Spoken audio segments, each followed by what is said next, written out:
জ্যৈষ্ঠ মাসে ব্রত করে কি ফল পেয়েছি সেটাই বলবো আজ আমি। এই ব্রতর সম্পর্কে কিছুই জানতাম না। ফার্স্ট যখন আমার প্রথম বাচ্চা হয়, মানে আমার ছেলে যখন হয়, তখন আমার ছেলে প্রচণ্ড পরিমাণের হয়েছিল হাগা বমি।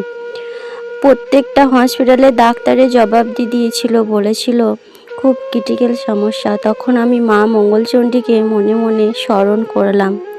বলছি আর আমার গায়ে কাঁটা দিয়ে উঠছে, এটা কিন্তু একদম সত্য।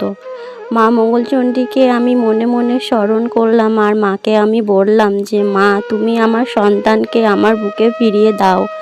আমি তোমার জ্যৈষ্ঠ মাস আসলেই জয় মঙ্গলবারে ব্রত করব।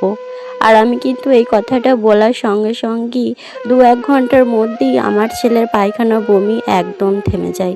তোমরা বিশ্বাস করবে কি না জানি না, তবে এটা কিন্তু একদম সত্যি, আমি একটু কিন্তু বানিয়ে বলছি না। তারপরে ওই ওষুধ খেয়েই কিন্তু আমার ছেলের হাগা বমি থেমে যায়। আমার ছেলে কিন্তু ধীরে ধীরে আবার সুস্থ হয়ে ওঠে।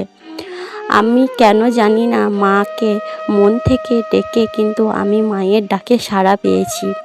আর এই জ্যৈষ্ঠ মাসে তোমরা যারা জয় মঙ্গলবারের ব্রত করবে ভাবছো, অবশ্যই কিন্তু সন্তানদের মঙ্গল কামনার জন্য এই ব্রতটা অবশ্যই কিন্তু করো।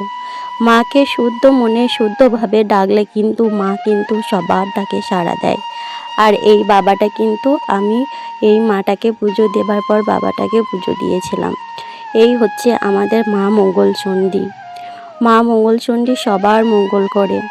আর এই জয় মঙ্গলবারে ব্রত করার বিশেষ কারণ হচ্ছে বাচ্চাদের জন্য, নিজের সন্তানের জন্য, আর স্বামী সংসারে মঙ্গল কামনার জন্য।